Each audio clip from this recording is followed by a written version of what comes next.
We now want to discuss implicit differentiation. So up to this point, we've learned about derivative rules, product rule, quotient rule, chain rule, power rule, etc.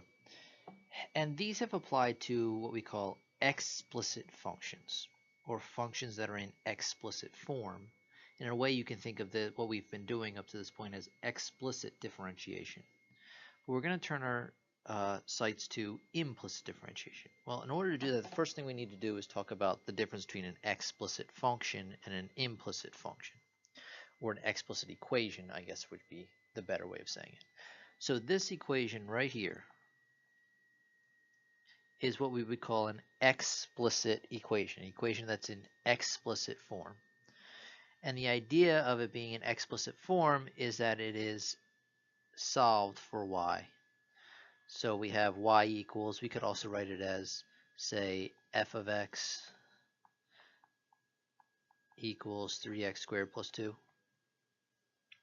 So this is an explicit function, or an equation that's in explicit form. It's in y equals, or f of x equals, and the only other variable here is the independent variable x, or t, or whatever the independent variable could be. So we say that the variable y is explicitly written as a function of x. Okay. Then we have this equation right here. This equation is not in that form. It is not solved for y as a function of x. So we call this an implicit form of an equation. Now that implicit equation, xy equals 1, can be easily put into explicit form. I could divide by x and say y equals 1 over x, but that's not always going to be the case. For right now, you really just need to focus on this is implicit, this is the explicit form of the exact same equation. So then we have this equation. This equation is also implicit. And we can't easily write it in explicit form. This equation, in fact, is impossible to write in a y equals in terms of x form. So this is an implicit equation that we cannot find an explicit form for. However, if I were to graph this function in the xy plane, all the x's and y's that satisfy this equation would create the graph. In this case, we'd get a parabola. And if I look at a particular location on that parabola, the derivative of y with respect to x will help me find the slope of the graph at that location. It could also give me the slope of the tangent line to that. Well, this equation has a series of x's and y's that would satisfy this equation. All those points, when put together, would create some sort of graph. And that graph at a particular location should have a slope. So if I could find dy dx for this particular equation, then I should be able to find the slope at a particular location for this equation. Much the same as what we've been doing all along. The difference is, how do I find dy dx if this is in implicit form instead of explicit form? When your equation is in explicit form, it's very easy to find dy dx, because if I have y equals 3x squared plus 2, the derivative of this side of the equation, since it's only a y, is dy dx, the derivative of y with respect to x. And then that will be equal to the derivative of this side of the equation, which in this case would be 6x. But when you have an implicit equation, that's not as easy to do.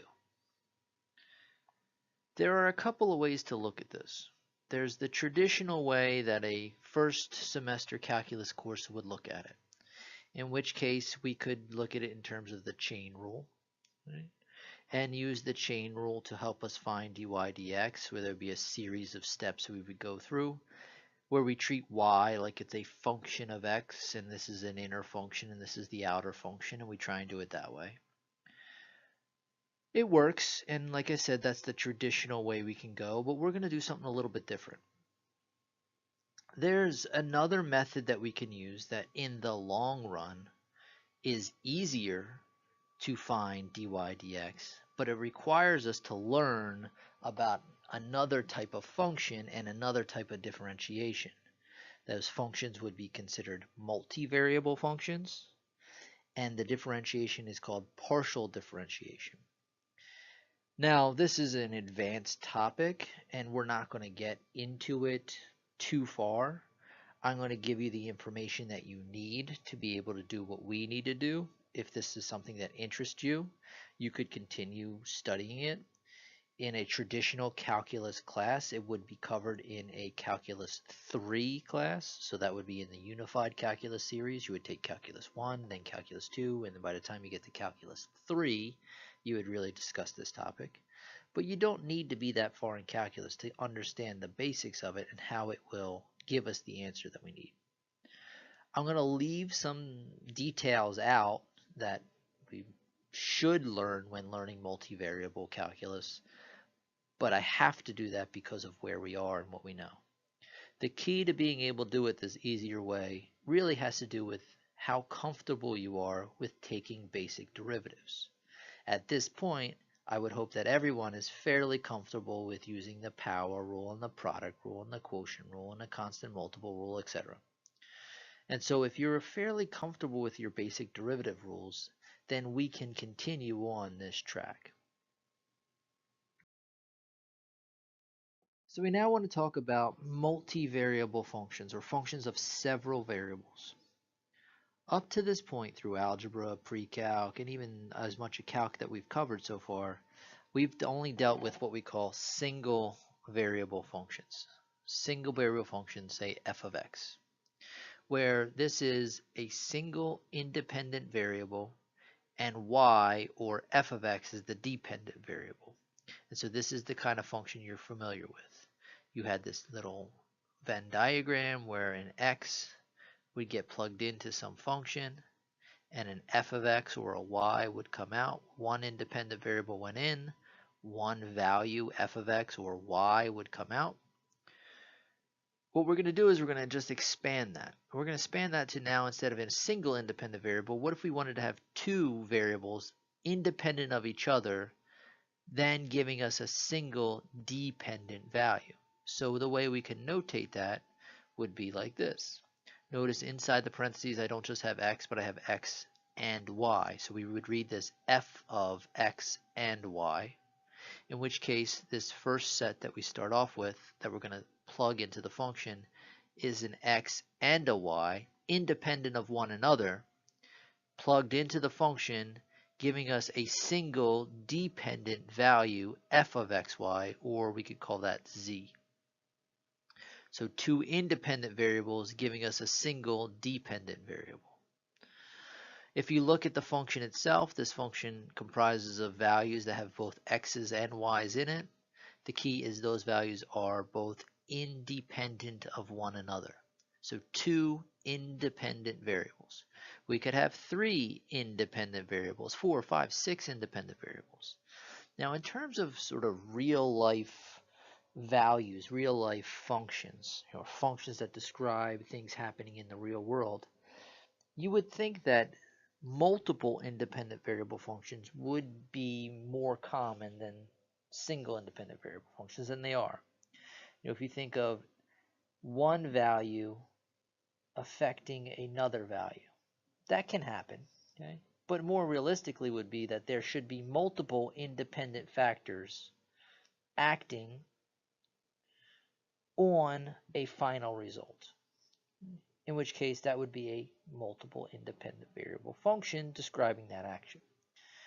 So, like I said, this is the idea of independent variables and how many you have. If you notice with the three independent variables, this has three different variables kind of working throughout this expression for which this function is equal to. All right. So that's the first part. So just understanding the notation and the idea that we have more than one variable that is independent, then plugged into a function, giving us the single dependent value. And we could sit here and study in multiple variable functions for longer, get an idea of how they work, etc. It's not quite necessary for what we want. That's the general gist. Okay. Then we move on to the concept of derivative. So in now thinking about how derivatives would work, well, when I have a single independent variable function, so say like y equals 3x squared plus 2, I take the derivative of y with respect to its independent variable, and since there's only one of them, that would be x here, and I would get 6x. And the notation, if I use Leibniz notation, is this dy dx notation, which says this is the derivative of y with respect to x, x being the independent variable. But if I have a multivariable function, so say f of xy, and that's say, I don't know, 3x squared plus 2y squared. That's just a random example. And I want to take the derivative of that function. The problem is there are two independent variables. So I can take the derivative with respect to either one. You don't take the derivative with respect to both at the same time. You take the derivative with respect to either one. So what I'm going to do is I'm going to say I'm going to take the derivative, say, with respect to x, one of the variables first. As far as notation, we use this notation, the derivative of f with respect to x. If you notice, it's not quite a d. You see this right here. Not a technical term, but you could call it a swirly d. It's not a specific symbol. It's not sigma. Sigma would be this way. It sort of goes the opposite of sigma. So it's a variation of a sigma symbol. It doesn't really have a name. Swirly D is pretty much what we're going to call it right now. But anyway, it's similar to the D, but this is for a single variable function's derivative, and this is notation for a multivariable function's derivative. So if I want to take the derivative of f with respect to x, I can notate it like that. I could also notate it like this. I have my function f, and I want to take the derivative of it with respect to x. And so I could use this little subscript notation. This would, I guess, be most similar to saying, say, like y prime. Since there's no variable other than x that we could take the derivative with respect to, there's no question.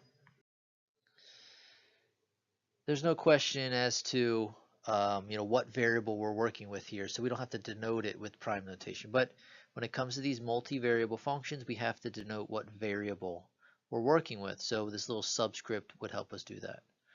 And so whether we use this swirly d notation or this notation, it means the same thing. We're taking the derivative with respect to x.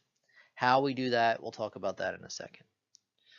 We could also take the derivative of f with respect to y. So that's what this is. Derivative of f with respect to y. You see this notation, which I could also denote as this.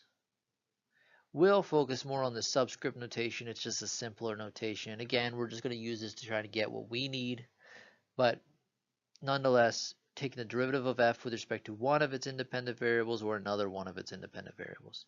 If it has 5 independent variables, you could take the derivative of f with respect to x, with respect to y, with respect to z, with respect to any one of its variables. You can do each one of those derivatives. And each one of these derivatives is not like a first or a second or a third derivative. This is all a first derivative, just respect to different variables. Okay. As far as some of this other stuff in this slide, you can ignore these. We won't need these.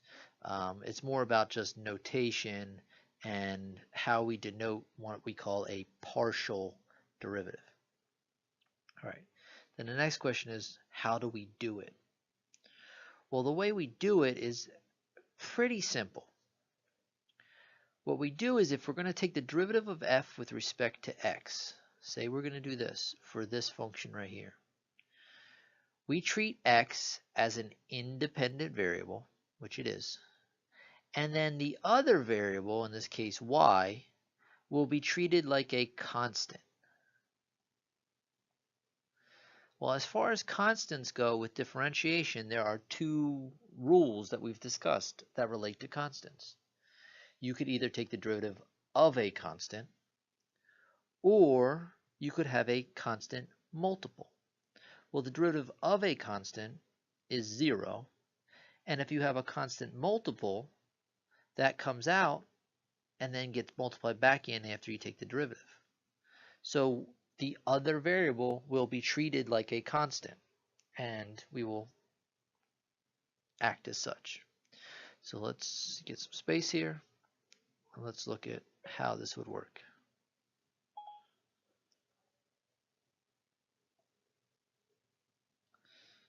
All right. So if I'm going to take the derivative with respect to x, I'm going to take the derivative with respect to x of 3x squared plus the derivative with respect to x of 2y squared. All your derivative rules are going to work exactly the same way. So since this was a plus, I can take the derivative of this piece separate from this piece. So if I'm taking the derivative with respect to x, since this only has x's in it, this is no different than what we did over here, in which case I would get 6x. Plus, now I'm going to take the derivative of 2y squared with respect to x. But if y is the other variable, which we're not taking the derivative with respect to, we treat that like a constant. Well, if y is a constant squared is a constant, times 2 is still a constant. So this thing right here is just one giant constant. And the derivative of any constant should be 0. So that means the derivative with respect to x is 6x. What if I wanted to find the derivative of f with respect to y? Well, if I'm trying to find the derivative of f with respect to y, I'll take the derivative of the whole thing with respect to y. So that means the 3x squared separately from the 2y squared.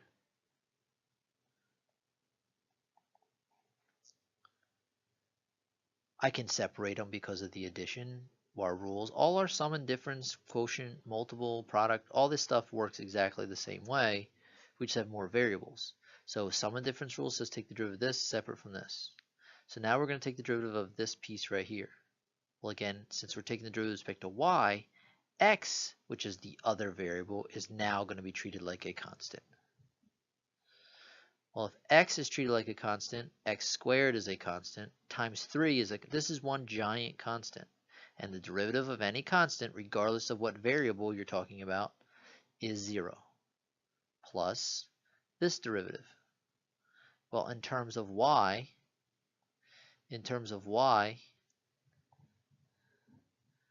we look at this and say, well, this only has y's in it. Taking the derivative with respect to y is just like we were doing back here again. The only variable here we had were x. We were taking the derivative with respect to x, and we're done. And so then this would give us 4y. So 0 plus 4y would give me 4y. So the derivative with respect to x is 6x, and the derivative with respect to y is 4y.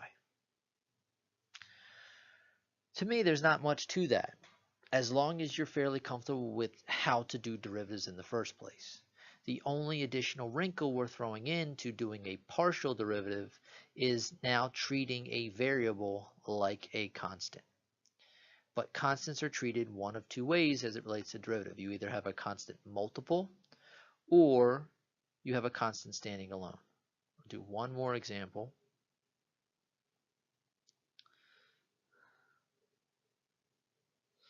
So let's erase some space here. So what if I wanted to take, I'll just give you an expression, the derivative with respect to x of, let's say, let's not do a fraction, let's say 3x squared y. Since I'm doing the derivative with respect to x, this y is treated like a constant. If it's treated like a constant, it's multiplied by the x squared. Well, this 3 is a constant that's multiplied by the x squared. So the 3 and the y are basically acting the same way. If I just had 3x squared, I think everyone should be able to do that. Well, if you just treat the y like you had the 3, then I should do the same thing. What would I do? I would take this power out, I multiply it by the 3, and I reduce the power by 1.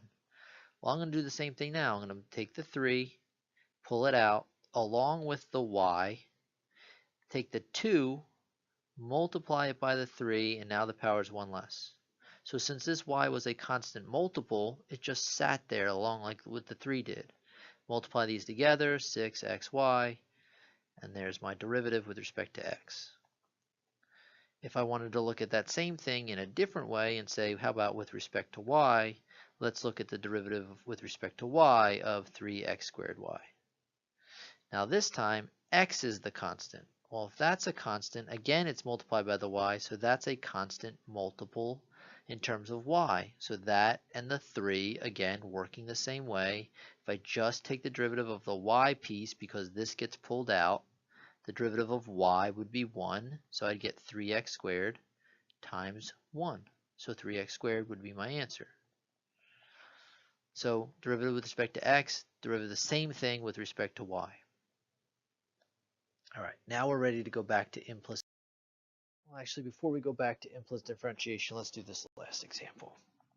I think more examples is better than less. So looking at this function, it is a multivariable function. It's got 2 variables, x and y. If I want to take the derivative of f with respect to x, I can do that. If I want to take the derivative of f with respect to y, I could do that. So with respect to x is my variable, y is my constant. How is y acting with the x? It's multiplied. Well, if it's multiplied and this is a constant, then this is a constant multiple, which just has it pulled out. So I take the derivative of just the x to the 4th, which would be 4x cubed, multiply the y to the 7th back in at the end, and there's my answer. If I do a derivative with respect to y, same deal.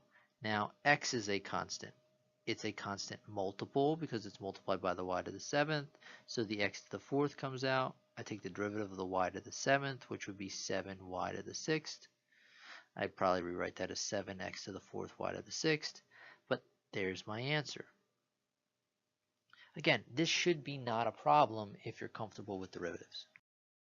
So how does all this have to do with what we originally wanted to do, which was take the derivative of y with respect to x? This is not partial, this is a regular standard derivative for an implicit equation. Well, the formula that I'm going to give you is not going to make a whole lot of sense as to why we have it, and mainly because I've only touched on some very minor things as it relates to multivariable functions and partial derivatives.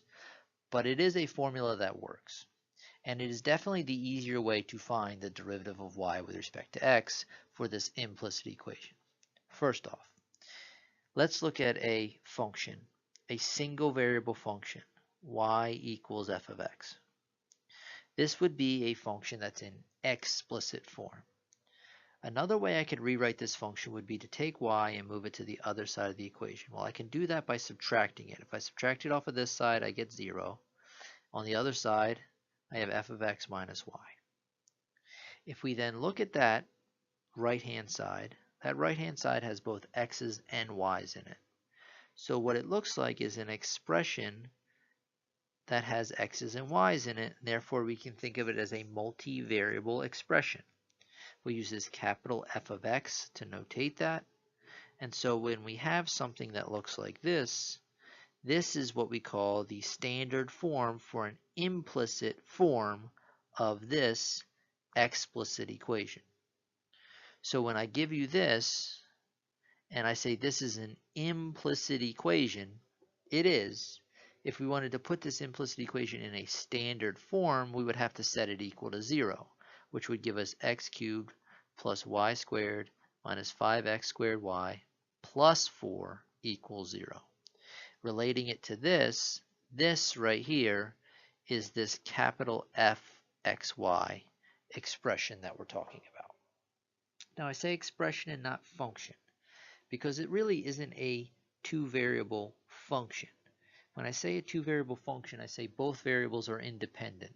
Both of these variables here are not independent. This relates to this single variable function where x is the independent and y is the dependent variable.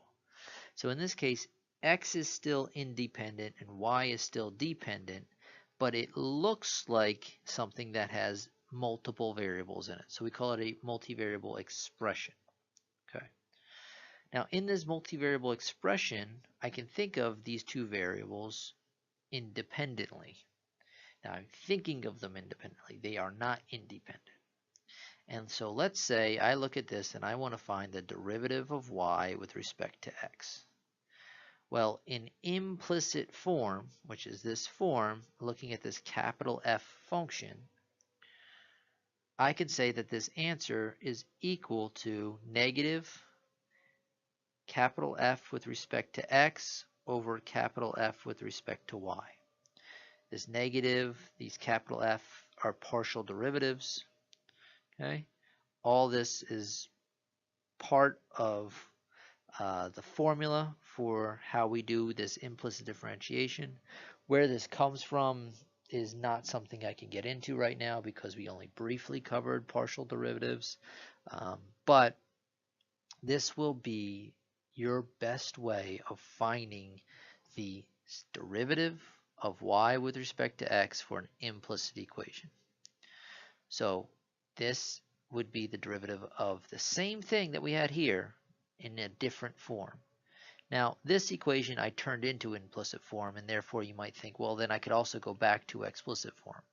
You can't necessarily do that all the time. This is an equation that I can't necessarily easily put back in explicit form. So if I want to leave it in implicit form, this tells me how I can take the derivative. All right, so let's do it. So if I have dy dx, and I'm trying to find dy dx for this equation, I can do that by doing the negative of the derivative with respect to x for capital F.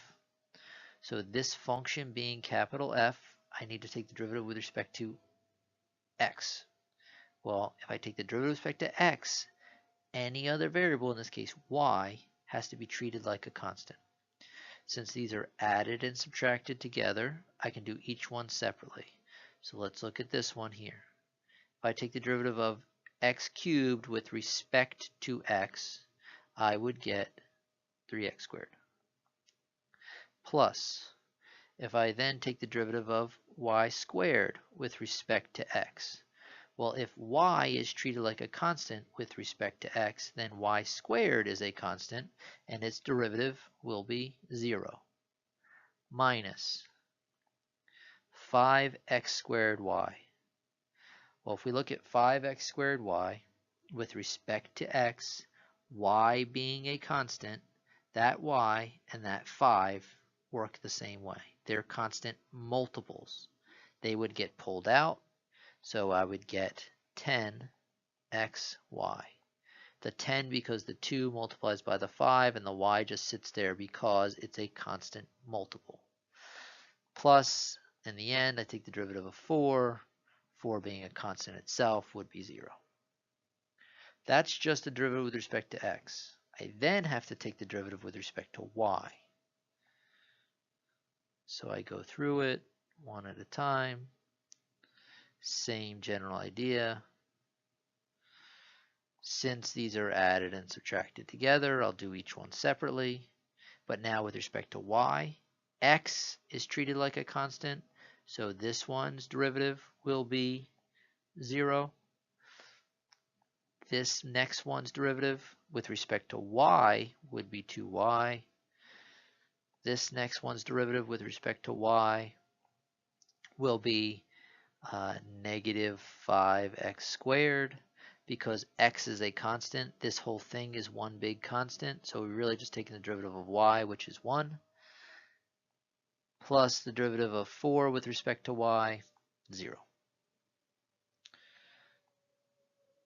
Simplify this a little bit. We don't need to write all these zeros. We get negative 3x squared minus 10xy over 2y minus 5x squared. That is the derivative of y with respect to x. Which means all the same stuff. What is this? This is going to get us the slope of the tangent line. This would get us the slope of the graph for this equation if we were to find all the points that build the graph of that function, whatever the graph looks like. if we looked at it at a specific location and wanted to find the slope, this will help us do that. Notice, when I take the derivative of an explicit equation, something like this, and I find dy dx, I get 6x. The derivative is only dependent on x. It only has x's in it. So when we're looking at the slope at a point, we only really need the x value of the point to find the slope. But now, when we have an implicit equation, and we take the derivative of y with respect to x, the slope, which this will get us the slope, we need both the x coordinate and the y coordinate to find that slope. This derivative is dependent on both x's and y's. And that has to do with the idea that this wasn't solved for y. This is implicit and the x's and y's were mixed together. Whether you believe me or not, this is definitely the easier way to do implicit differentiation. The more of these you do, the better you get at it. I find that students get the answer more often if we do it this way than if I show you the more traditional first semester calculus way of doing implicit differentiation. If you're interested in the other way, that's something we could do at a later time. Okay, so here this question says determine the slope of the tangent line to the graph of x squared plus y squared equals 1 at this point. This is no different than questions we've been answering for a while now. The difference with this one is not what it's asking for, but the equation that we're working with. This is an implicit equation. It's not in a y equals or f of x equals format. But the idea of finding the slope of the tangent line is all about finding the derivative, whether we say dy dx or whether we say f prime or whatever, it doesn't really matter. And so we're finding the derivative at a point. We just have to do it implicitly because we're given an implicit equation. Some things you should know about this equation. You should know from pre-calculus that this equation is the equation of a circle centered at the origin with radius 1. Okay? And so this point, square root of 2 over 2, sits right here. And so what this question is asking me is if this is the tangent line, I need to find the slope of that tangent line, or I need to find the slope of the curve right here. Again, the same question we've been answering all along. So how are we going to do that? Well, we need to find dy dx first. Okay? So being that this is an implicit equation, first thing I'm going to do is put it in its standard form. X squared plus y squared minus 1 equals 0. Then this will be considered my capital F of xy. So if I want to find the derivative of y with respect to x, I can do it by doing negative fx over fy. Well, that'll be negative fx, the derivative of this with respect to x, y being treated like a constant. So I take the derivative of this with respect to x. Again, I can do that because these are added and subtracted. I can do each one of these separately.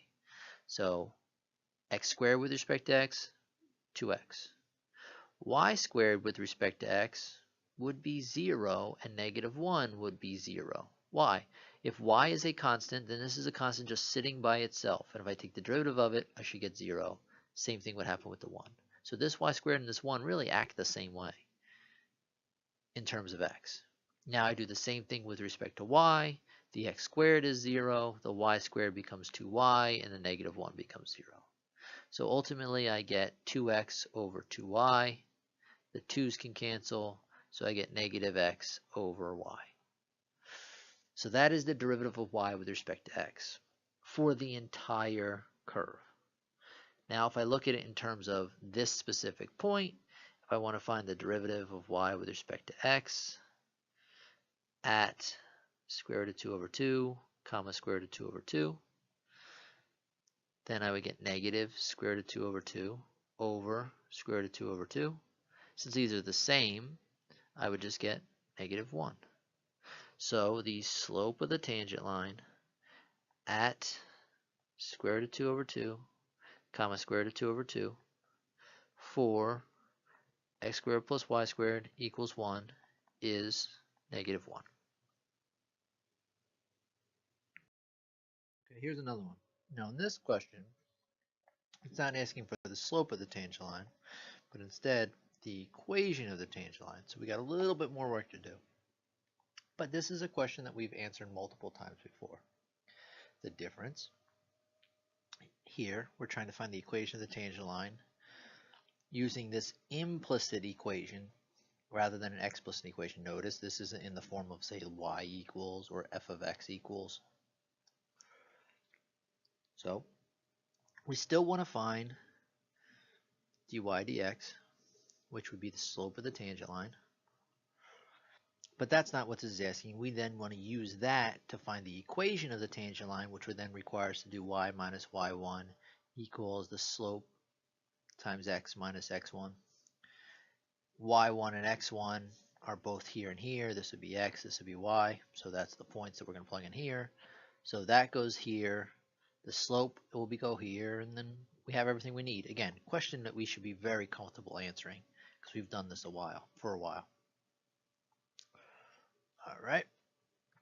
But we have to do implicit differentiation. We have to take the derivative of an implicit equation. First thing, put it in standard form. So we have 3x squared plus y squared squared minus 100xy equals 0. You've got to set it equal to 0 so that we can say this entire side of the equation is this capital F of xy function. Then, to find dy dx, we take negative fx over fy. Well, negative fx. Take the derivative with respect to x.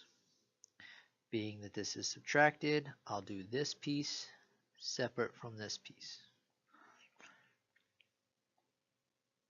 So let's look at the 3 times x squared plus y squared squared. First off, if I gave you x squared plus 4 squared, and I said take the derivative of that with respect to x, you would use chain rule, leave the inside unchanged, then multiply by the derivative of the inside. Well, you really shouldn't think of this any differently. This y squared and this 4 with respect to x are basically the same thing. This is a constant. This is treated like a constant. So if I'm going to take the derivative, the 3 is a constant multiple. The 2 will come out in front. X squared plus y squared will stay the same. The power is now 1. Then I'll multiply by the derivative of the inside with respect to x, which will be 2x. Minus. Now I'm going to do this one with respect to x. Same idea. Y is a constant, in this case a constant multiple. So the 100 and the y basically act the same way.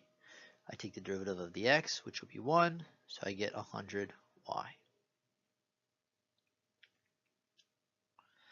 Alright, I'll do that whole thing over again, but in terms of y.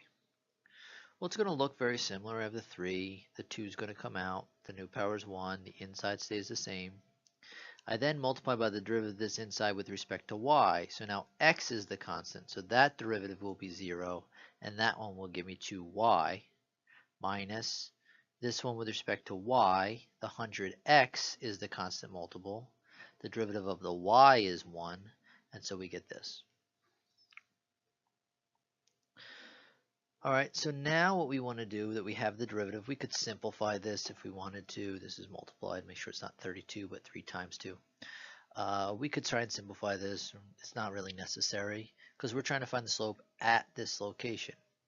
So if I want to find the derivative of y with respect to x at 3, 1, I'm just going to plug 3, 1 in to this expression. So I have minus 6 times, this minus is outside the whole fraction. It's not just with the 6. Minus 6 times 3 squared plus 1 squared times 2 times 3 minus 100 times 1. I'm just plugging 1 and 3 in for y and x. Then this will be 6 times 3 squared plus 1 squared times 2 times 1 minus 100 times 3. And so I get negative.